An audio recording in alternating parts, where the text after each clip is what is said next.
Well, Taylor, it's March Madness. It's the SEC. What could go wrong when you're playing at the Georgia Dome? I don't know. Maybe who says a storm approaches and causes some havoc? Not just approaches, actually hits you. That's what we got coming up next year on Game of Storms.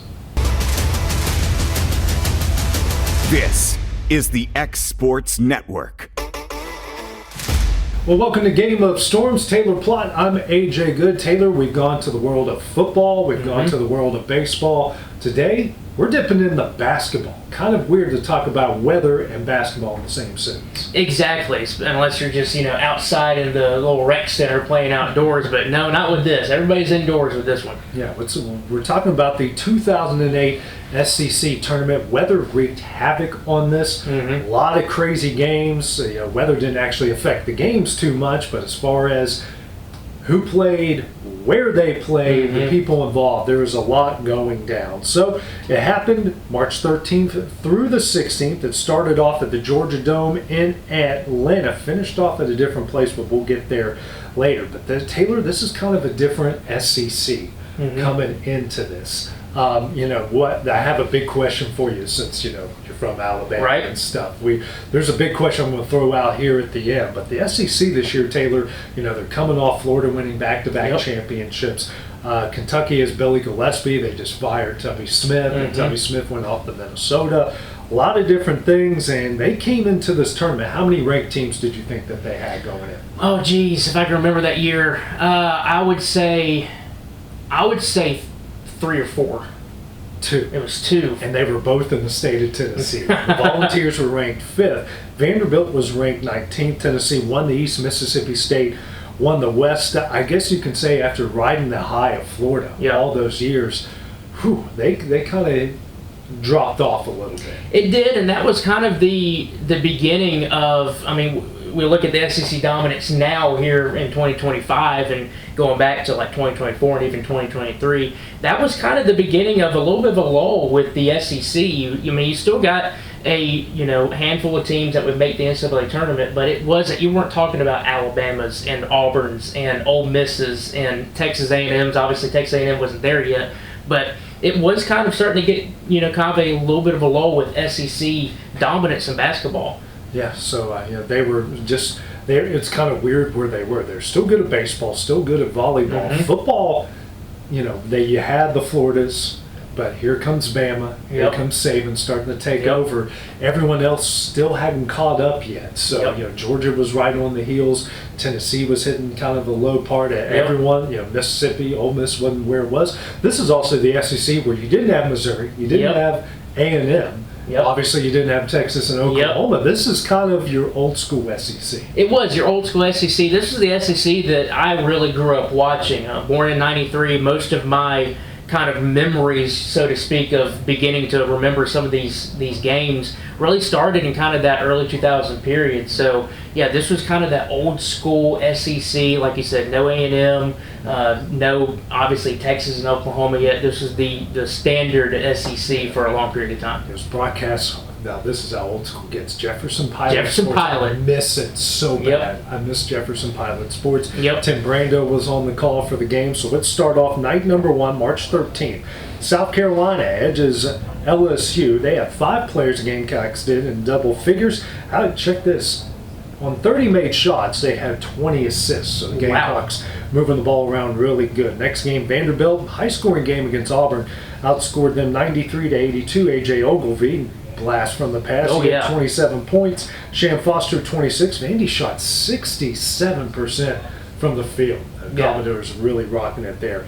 Alabama tops Florida. And Florida actually doesn't make the tournament this year after that great run that they had. Michael Riley, 26 points.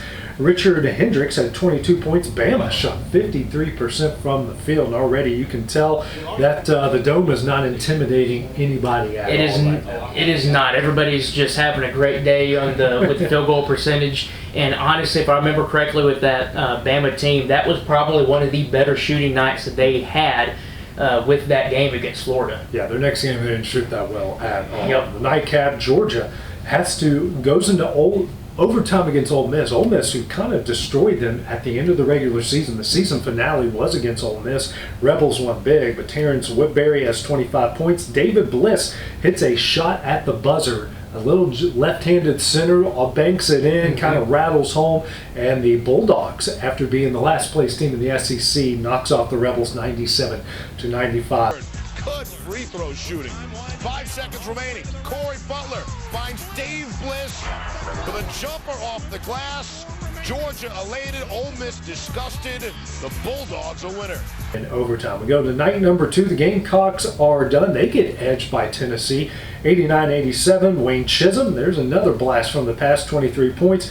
Jawan Smith, 19 points. The Volunteers shot 56% from the field. Arkansas, winners over Vanderbilt. Gary Irvin, 18 points. Darian Towns had 18 points. Check out the rebounding on this one, Taylor. Arkansas out-rebounded the Commodores 43-20. That's a recipe to win a ball game. I mean, you can tell. Ask any coach, what is some of the big keys? What do you have to do in a ball game to win it? And it's those boards. Get those defensive boards and get those offensive boards. Be able to have those second chance points. Out-rebounding a team like that, you would expect them to win. Razorbacks were the top rebounding team in the SEC that year, a huge team. So we go to almost to the nightcap. We've got 2 more games left. So it's Mississippi State, Alabama, low-scoring game. And the Bama gets the ball back, and there's kind of this controversy. Rick Stanberry kept telling his guys they were up 3 to foul.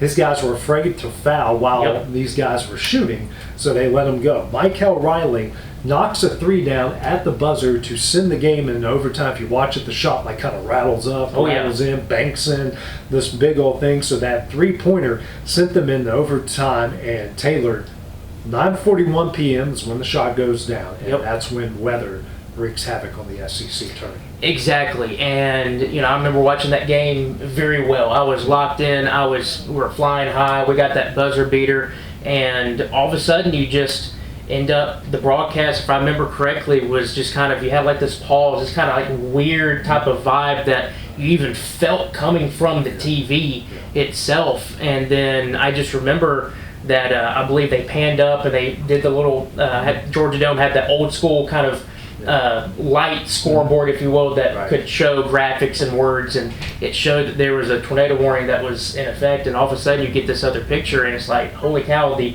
roof of the Georgia Dome has been torn off and the rafters were swaying. And they had camera guys up there that said bolts and washers were falling down. Kentucky's athletic director said that bolt, pretty sizable bolt, fell a foot away from the sun in the stands. So tell us what kind of weather was coming through downtown Atlanta at that time. Well, it was one of those situations where you kind of knew that the environment was, you could be dealing with some hefty storms that day. And all of a sudden you had a supercell that developed west of Atlanta, and as it started moving gradually towards downtown, it got some better rotation on it, and Weather Service in Peachtree City, that's where their office is, southwest of Atlanta, issued a tornado warning, and then all of a sudden you had a strong tornado that dropped in the middle of downtown Atlanta, literally the worst spot you could have for a tornado. It wasn't a weak tornado either. It was a strong tornado that moved through, and it was just unfortunate that you had the Georgia Dome in the path. You had a lot of hotels there. There were hotel windows that were blown out. I believe that there were reports of people who were in those hotel rooms. They were slightly injured because of the blown glass. And it was literally the worst case scenario. But from a weather perspective, you kind of knew that environment was possible, and that wasn't, we'll get to here shortly, that wasn't the only severe weather stuff that moved through during the tournament, but that was the kind of the big impact, the big day with severe weather. And hitting downtown, and for those who don't know and haven't been there before, have you been to the Georgia Dome before? I haven't been to the Georgia Dome before. I haven't even been to Mercedes Dome yet, but I know the general area where Mercedes-Benz Stadium was practically built right on top of the old Georgia Dome. I've been to both, covering games there, so I know where it is. It's not. It's on the outskirts of downtown. The road, the interstate, one of the many interstates in Atlanta separates that from most. So it's not like smack down. Phillips Arena is. Phillips is. And some of the other stuff, but it's kind of on the outskirts. So because Mike O'Reilly hits his three-pointer, Taylor, that saved thousands of lives. There were no fatalities. Yeah. Think about it. Downtown Atlanta, a tornado hits. Yeah. It's one of the most highly populated cities in all of the, not just the country, but in the world. Yeah. Nobody died. The Omni Hotel at 5, they said an estimated 5,000 windows shattered. Yep. And yet there were people in there. They had to shut down one of their towers, but just a bunch of debris. And Yep. because of that, Mike O'Reilly hits that three, and nobody was outside at that time. Yeah, and I know people who are, look at the way that the shot went in. I mean, you almost think that there was some divine intervention there, because it wasn't a clean. If I remember correctly, it wasn't really a clean shot. No. But it went up, and the way that it went in, it was just a miracle that it even went in. But you're completely right.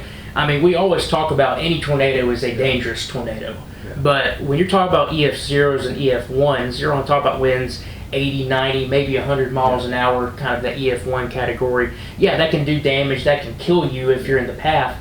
But once you get beyond that, you start at that EF2, EF3, that's that strong tornado category. And if you're out and about in that, you're most likely going to get injured, if not killed, if you take a direct hit with that tornado. And the fact that he hit that buzzer beater, that kept all those fans inside of the Georgia Dome.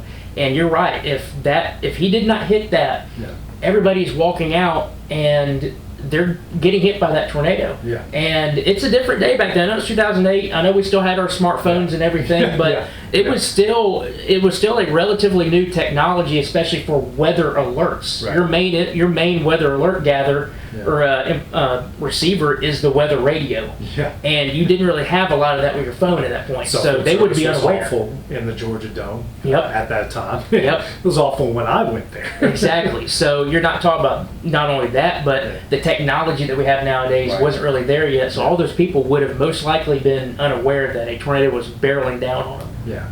Yep. So they have an hour, I believe, hour and 17-minute delay. They eventually come back. They make the decision, even though there's holes in the roof. Yep. There's been damage. They had a bad water main break that pretty much flooded the first underground floor of the Georgia Dome. They did come back and finish. Mississippi State wins it 69-67 in overtime. Riley actually had a chance to win it in overtime, and it rattled in and out. Yep. So there was some divine intervention just to get him there. Yep. Divine intervention didn't, so helped them after that. So the game was over. Still have one more game to get to between Georgia and Kentucky. They were underneath during all of this, and thankfully they're and most of their fans, because for those who don't know, any SEC tournament, Kentucky fans take over your building. I noticed it the one time I went over in Nashville. Kentucky was like playing in the nightcap. I'm at the noon game, and half the place is Kentucky fans. They supposedly call it Catlanta. So they come and stay. They just don't come for their game. This is their vacation. They don't go to the beach. They go to the SEC tournament. That's what Kentucky fans do. So after a while, teams aren't warming up. Tim Brando, poor guy's having to play like news reporter, news anchor. They decide that they're going to postpone the game. Now, they don't have a backup plan right now. So they go into a room, and a very hot room from what I was told. They have 15 ADs, a bunch of different Georgia Dome staff. So at 2:30 in the morning, they make the decision, Taylor, that they are going to take the tournament to Georgia Tech. So, and for those who don't know, Georgia Tech is right in the heart of downtown Atlanta. I've been to the building before. Traffic is awful. Parking is even worse. It's not the best setup for SEC basketball at all. Especially, it's an ACC school. Exactly, and I mean, you're coming from a Georgia Dome that, if I remember correctly, the capacity was like 67,000 or something like that. Now I know it's a little bit different for basketball because you're not having football. 20,000 was what I think their capacity was for basketball. So but still, you're going from a 20-ish thousand capacity to, I mean, the Georgia Tech arena is like 9,000. So not only are you having to move it from a large location to a small location, but now you're going to have to tell ticketing people, hey, sorry, we've only have a X amount of tickets now, Yeah. and that's going to be an issue. 400 per school outside of they have 400 per school outside of family and friends. So once you add all that up, it looked like a really empty arena when they moved it. So they make the call to 2:30. They literally move the groceries from the Georgia Dome over to Georgia Tech. They make the decision. The Georgia Tech people are great. Literally, the guy that opened up the place, he told them, "Hey, give me a second, I'm riding in on my motorcycle at 2:30 in the morning in Atlanta." So, they were dealing with kind of a different crop of people, but Georgia Tech, again, there's ACC all over the gym. It's Georgia Tech, remember how brightly lit it was? So they had to bring all their signage, everything over from the Georgia Dome over to Georgia Tech. So the first game on day number 3, it's Georgia and Kentucky. Billy Gillespie, one of the most miserable human beings you'll ever be around in your life, from personal experience. Georgia wins that game in overtime. Woodbury has 17. Here's a big one. You had Zach Swansea, Sunyata Gaines, I know I'm probably mispronouncing his name, fouled out in that game. So Swansea, who's a freshman, has to come in and hits this incredible shot just to get them into overtime, I believe, and or I think it helped them win the game. It was at the end of overtime. Hits it with like a couple seconds left. They have this play set up for the best shooter, Billy Humphrey, and he just decides, I'm not going to hand it off. I'm going to turn around and shoot a 3. Hits it. That gave them the lead. They eventually won by 4. It's 2 seconds left. So next game, Arkansas edges Tennessee. They hit theirs. They hit a buzzer beater to knock off the Volunteers 92-91. Charles Thomas 24 points off the bench. Arkansas shot 55% from the field, and they out-rebounded the Volunteers 32-21. So you think there's another game after this, Taylor?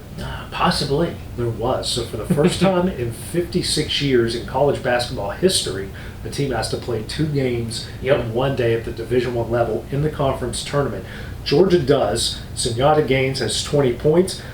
You think Georgia's tired? They got IV fluids, and we'll get to more of how spectacular Georgia was later. They out-rebounded the Bulldogs 43-30 in the game.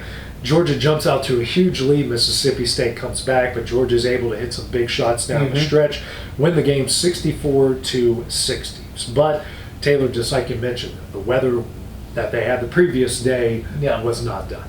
It was not done. It was just kind of we all know how weather can be down here in the South during March. That's our spring tornado season. So you're starting to get more severe storms down here. So the fact that they had, kind of multiple days within this week that you've had severe weather issues, that's not uncommon. It was just, unfortunate that you had that first bout that really, really wreaked some havoc, and now it's forced you into this other arena. But like you said, the weather's not done yet, and it's starting to wreak some havoc again. And we have, 15 counties impacted by as someone said, it looked like planes on a runway. That's how the tornadoes were lined up that day. Exactly. They just kept coming and kept coming. And, like I said, we know how that goes down here in the South, and that was one of the days that was a little bit more of a high impact event.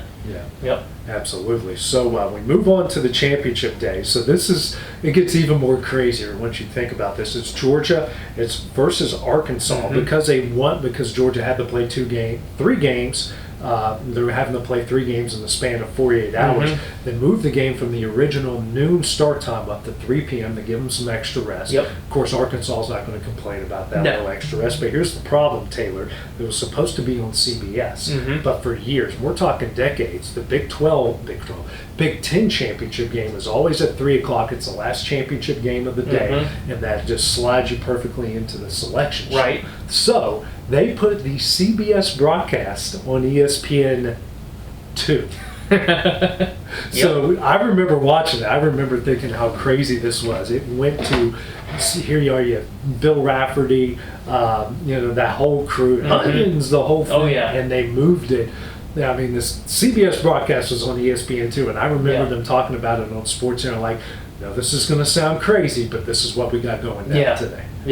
And that's just one of those things where you look back on it, and it does have kind of like that. That's a very cool feeling to be like, you go to ESPN, you're expecting, those ESPN guys that are going to be calling the game, and all of a sudden you're looking on there, it's like, here's CBS on ESPN. Yeah, it's all CBS graphics. Yep. There's no ESPN graphics. Yep. It's CBS commercials. ESPN just said, okay, we understand this is different. Yep. We'll let you guys do this. Yep. But the game, Georgia jumps out to another big lead again, but they get tired a little bit. Yep. Arkansas comes back, but man, Billy Humphrey, his 12 points, most of them coming in the second half, were huge. Woodbury at 16, Humphrey with 12, Gaines had 11, 3 guys in double figures. Bulldogs out rebound. The Razorbacks 37-31. They forced 15 turnovers in this game. Did a great job, and they come away with a 66-57 win, just their second SEC tournament championship in school history. Yeah, exactly. And just what a wild SEC tournament that it was. That's something that they'll be looking back on. It's like what just a wild ride for us, but a wild ride for everybody else that was impacted by it. So yeah, that one definitely, from the player's perspective, you love to win that tournament, but I feel like for them that one meant a little bit more, especially with all of the outside influences that were taking shape. Absolutely. So we move ahead to the NCAA tournament the next week, Taylor. How many teams do you think got in from the SEC this year? 4. 6. 6. We had 6. Georgia kind of helped it out. So Georgia loses to Xavier in the first round, 76-61. Kentucky loses to Marquette, 74-66. Arkansas wins in the first round, beat Indiana, 86-72. Those were some good Indiana teams back then, too. And then lost to North Carolina, 108-77 in the second round. Mississippi State beats Oregon in the first round, 76-69. Loses to Memphis, John Calipari's Memphis, 77-74, pretty close game. Tennessee had a much better run. They beat Butler, beat American, 72-57. Beats Butler 76-71 to get into the Sweet 16. Eventually loses to Louisville in the Sweet 16, 79-60. And poor Vandy just got upset. Loses to Siena out of the American East Conference. Siena. What do you think the final score was, or at least the point margin? I would say the point margin was about 10 points. 21. It was more than 3-6. That's right. That was an absolute blowout, wasn't it? Just got crushed in that game, and it just it makes my heart happy. And I'm not even from here, and it makes my heart happy. So let's dive Taylor into this 2008 Georgia team. They finished at the end of the year 17-17, 4-12 in the SEC. Taylor, they had not one but 2 5-game losing streaks in the SEC, lost 10 of their last 12 in league play when those 5 games losing streaks happened. Here's some other losses that they had in the year. Tulane, ETSU, Wisconsin, Gonzaga. Wisconsin and Gonzaga, you can kind of forgive a little bit, but Tulane and ETSU, you can't really forgive at all. Sunyata Gaines was their team's leading scorer, basically 15 points per game, 6 rebounds, 4 assists. Woodbury had 11 points, 4 rebounds. Humphrey, 12 points, 3.5 rebounds, almost 2 assists per game. It tells you the talent level of Georgia. They had just one top 100 recruit on the team, and that was Jeremy Price. He averaged 8 points, 4.5 rebounds per game. How many NBA players do you think were on that roster for Georgia in 2008? I want to say at least one of them was. Gaines was. Yeah, Gaines was. Yeah. And he had, when we say we had a cup of coffee, he had multiple 10-game, well, they rarely do it anymore, but there's still like these 10-game contracts that you can sign. Yeah. He got 2 with the Jazz, and his first game with the Jazz, he hits a game-winning shot. Literally. They signed this guy to it in the middle of the season, a 10-game contract. It's a game-winning shot in his first game. So he spent time with the Jazz, Timberwolves, the Raptors, and 2 different stints with the Brooklyn Nets, and also played overseas. And he's the only one who had any sort of professional experience. And you look at they average, they're 43% from the field.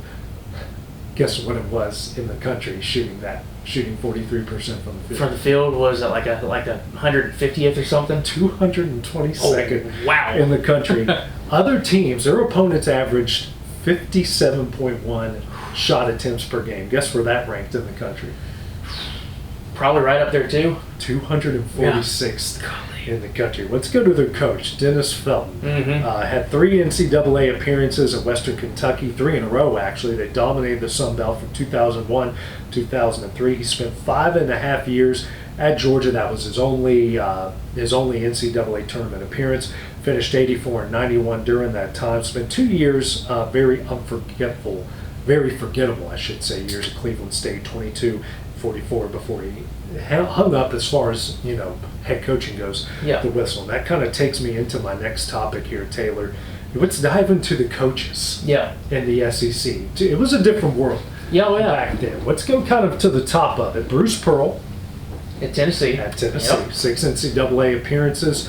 Had to leave in 2011 because of NCAA violations. We obviously know he's had a bit of a different journey. He's at Auburn right now, doing very well. You have Billy Gillispie. Again, one of the most miserable human beings ever in the world. Spent just 2 years in Kentucky. His only NCAA tournament appearance was the one we just talked about, with 40 and 27 during that time. We spoke about Kevin Stallings, 17 years in Nashville. 7 NCAA tournament appearances, left for Pitt in 2016, and thankfully for us at West Virginia was awful, and we spanked him a bunch of times. So thank you, Kevin Stallings, for that. Billy Donovan. He was your elder statesman, 19 years at Florida, 14 NCAA tournament appearances, 2 titles. He went 467 and 186 in Gainesville. Then let's start talking about all the guys that you probably want to forget. Dave Odom at South Carolina, 7 years, just 1 NCAA tournament appearance, with 128 and 104. However, they won the NIT twice. South Carolina, I guess, matters a little bit more over there, maybe. And they won it back-to-back years. So, they're hanging banners over there in Columbia. Rick Stansbury spent 14 years at Mississippi State. Pretty decent. 6 NCAA tournament appearances, went 293 and 166. Moved on to a couple other places where he had some success, some 21 seasons, but never made it back to the NCAA tournament. John Pelfrey at Arkansas. The 2008 was his only NCAA tournament appearance. 4 years, 69 and 59. Andy Kennedy at Ole Miss. Good old Andy Kennedy. 12 years. How many times did he make the tournament? Oh, he made it. Was it about 4 times? Twice.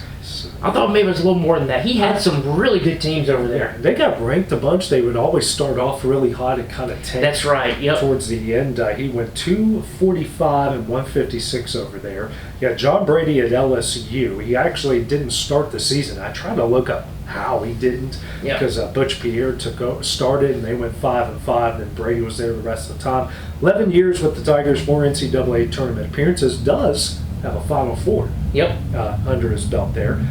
Jeff Lebo at Auburn, didn't even know this guy existed. 6 years, never made it to the NCAA tournament. 96 and 93. He was a head coach, Taylor, for 20 years. How many NCAA tournaments did he make? I'm going to say 0. None.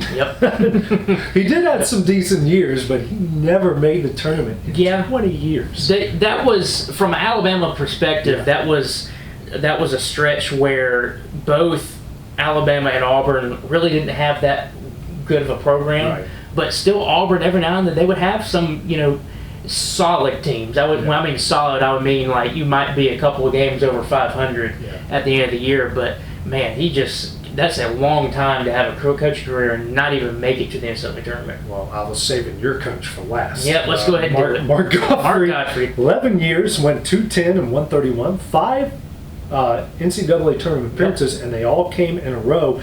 But if I remember right, and I did some reading about him, he coached at NC State as well, actually had more success. But, man, this guy could never stay out of the doghouse. And it wasn't for anything he did off of the court. It wasn't for NCAA violations. But he would have these super talented teams. It can never get above like 5 or 6 games over 500. Yeah, but then you look at some of the teams he had. I mean, up until you had Nate Oates, Mark Godfrey was the most recent successful coach. I mean, he had to go back to Wimp Sanderson back in the good old days to really have the most success. But you look at what Godfrey had. He had some really good teams, and he made some teams go far in the tournament. That was the Bama's only Elite Eight appearance until Coach Oates came across here recently. But you're right, you had some of these teams that he had, and all of a sudden it's like, we should be like 25 and 8 and ranked to the top 25 and getting a really good seed in the NCAA tournament, and all of a sudden you're sitting here at like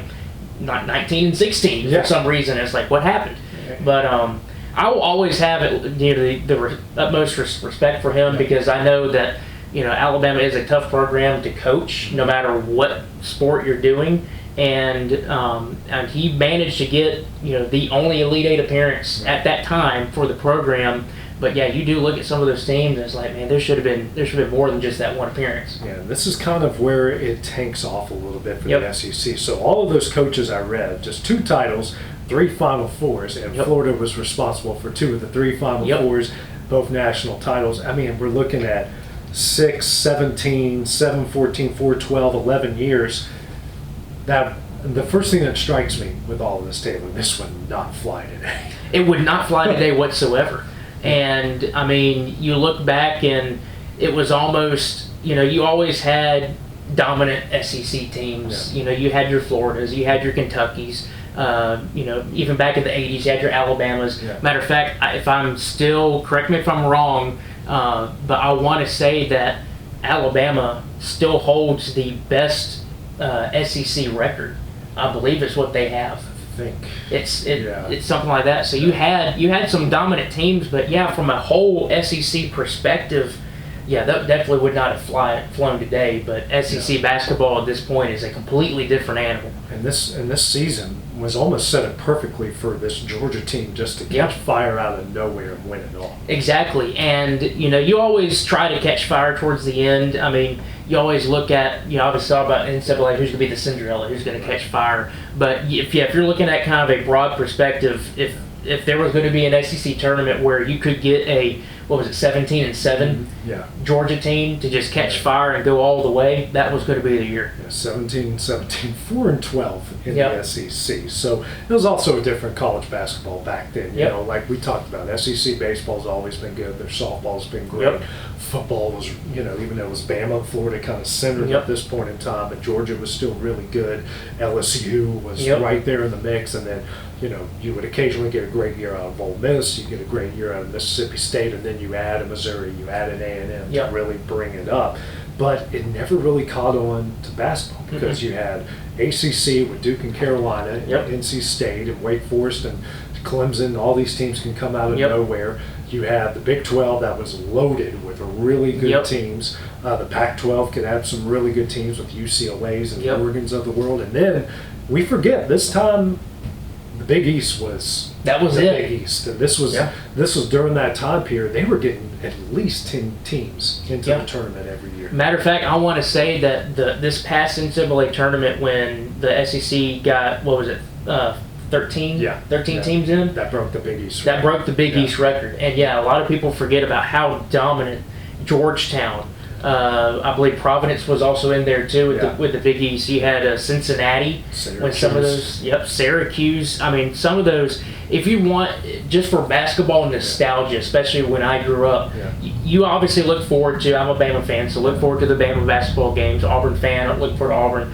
But if you're just a basketball fan in general, you're watching those Big East games and those big time matchups like Georgetown and Syracuse were fantastic. Add Villanova to that list. Them too.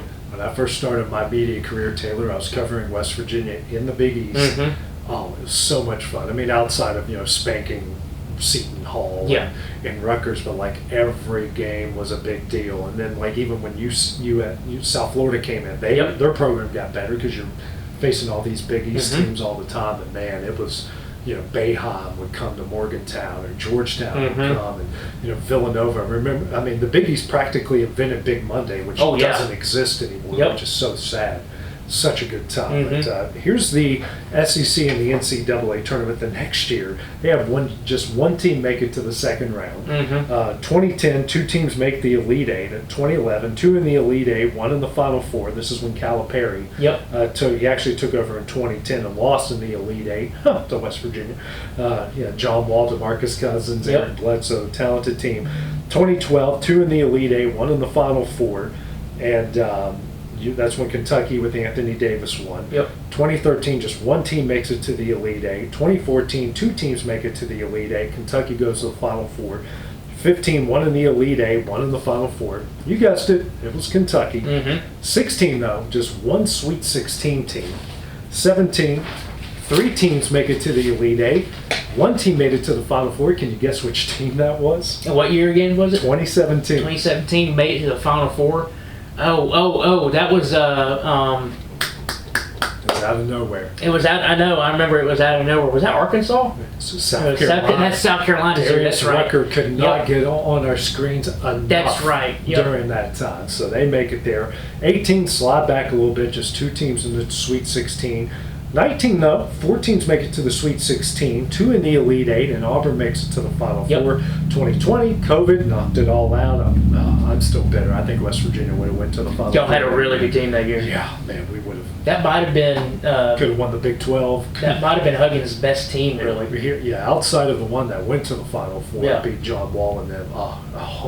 Still upset over that. 2021, 2 teams in the Sweet 16, 1 in the Elite Eight. 2022, just 1 Elite Eight team, and that was Arkansas. Yep. 2023, three Sweet 16 teams. Did I say that right? Yeah. Sweet 16 teams.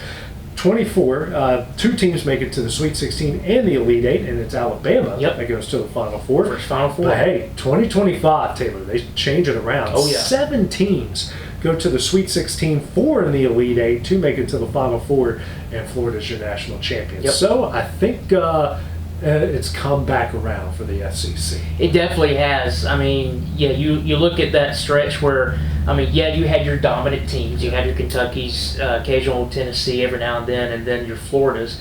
But this is starting to turn around to where it is Tennessee, it's Kentucky, it's Alabama, it's Auburn, it's Georgia has kind of come around to be kind of like a little flying under the radar. You get some of those games. It really, that 2024 to 25 season, anybody could beat anybody on any given day during that SEC season. It was just absolutely fantastic to watch. They're turning into the new Big East. They are. All the right. I mean, they're turning into the dominant conference and everything. I mean, all but 2 teams made it to the baseball tournament. Yep. And now, it's crazy. But why do you think it took the SEC so long to kind of get to this point right now where they're starting to dominate basketball? I really think I want to say part of it, especially now, has to do with some NIL stuff. I feel like the NIL, if you look at just now, it has kind of made everything a lot more evened out. You will still have your dominant team, especially programs that can dish out more money. But when you look at the SEC, where it was that stretch, like you mentioned, where not a lot of teams really even made it to the tournament, let alone got deep into the tournament, it was just a lot of it was focused in on most of the recruiting in the SEC went towards football. Yeah. And yes, you still have some good baseball teams and some other sports, but it really kind of was just SEC football dominance. That was the whole kind of mindset. So you get these basketball recruits that, Georgia might be calling, and they're like, well, I'll think about it, but then all of a sudden here comes Georgetown, or here comes West Virginia, or here comes Kentucky, or something like that. So we're going to pick them from that. So that's why I go into that kind of the NIL situation where now Georgia calls and they're like, you're a top 10 recruit, we'll give you X amount of money, and then there you go, you sign on the dotted line and you're good to go. So I think it's kind of evened out more. But also I think when you go back and look at how we got here, I really think you start around when Bruce Pearl, and then I will throw in Nate Oates in there. When Bruce Pearl obviously was there at Auburn before Nate Oates, but then you had Nate Oates arrive, and that kind of started turning the SEC around because they started bringing back that basketball kind of blue blood mentality to the SEC, and now you've got Eric Musselman, who is over at Arkansas, who Calipari's there now, but I mean you had him kind of in that group that kind of helped turn them around. Now you got Calipari there. You've got what's his name over at Kentucky now, who came from BYU, Mark Pope, and has done fantastic. Keep that program alive. And you kind of go back to some of those coaches in the late 2010s, and it really started changing the SEC mentality. And the good thing is, all the other teams started feeding off of that, and they got better from it. Yeah, Buzz Williams, before he left to take another job, turned A&M. I mean, Missouri has always been good at basketball. Chris Beard now at Ole Miss, kind of feeling like he was, like we mentioned Andy Kennedy. He had some really good teams. Yeah. Now he's starting to have some really good teams over there. Ole Miss. Florida, and I think Florida's been the most consistent program of all of them. Because again, they win another national championship, but they've never been out of it when it comes to it. Now, keeping their coaches' control off the court, that's another thing. But we're not going to go into that. This is a weather sports show. Exactly. We're not going to go into the personal lives of coaches. But the big question here, Taylor, did weather affect these games? Oh, absolutely. And it affected, obviously, not from a on-court perspective, because, like we go back, we had the baseball one where it's like, obviously, you're outside. Football, you're outside. Yeah. Basketball, you're away from the elements. But unfortunately, the elements came to you. And, yeah, that definitely wreaked some havoc with not only having to move the games from the Georgia Dome to Georgia Tech's campus, but, also the mentality of the players, because they're going into this. And obviously, you still have some really good buzzer beaters and some really good games, but you're going into this expecting to be at the Georgia Dome, and all of a sudden it's like the rug being pulled underneath you. It's like, oh, no, you got to go down the road, and it's going to be a completely different environment. So, yes, the weather did have an impact on the SEC tournament, but, man, was there still some fantastic ball games that took place, and Georgia just catching fire and winning it all. Absolutely. It was a lot of fun to go back and do some research. So many crazy stories. I still can't believe a full CBS broadcast on ESPN. Hashtag things that would never happen today. Oh, no. Never happened in a million years. But it was a different time back in 2008. Well, Taylor, that does it for our episode. Next week, we're going to go frozen. We're going to go into some hockey. We got a Winter Classic that... a lot of snow, but it was a lot of fun. So that will be our next one. So for Taylor Plott, I'm AJ Good. We'll see you guys next week. This is the X Sports Network.